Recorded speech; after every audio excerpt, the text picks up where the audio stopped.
अस्सलाम वालेकुम viewers, welcome back to my YouTube channel daily tips with अस्मा।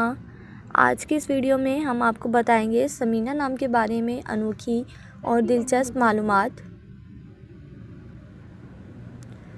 समीना नाम का शुमार लड़कियों के नामों में होता है। समीना एक इस्लामी नाम है। समीना नाम की इब्तदाई तारीख अरबी ज़ुबान से निकलती है। समीना नाम की लड़कियों के लिए खुशकिस्मत नंबर 2 माना जाता है। माहिरीन के मुताबिक समीना नाम की लड़कियां बहुत नादान होती हैं। समीना नाम का मतलब है बेशकीमती, अनोखी और नायाब।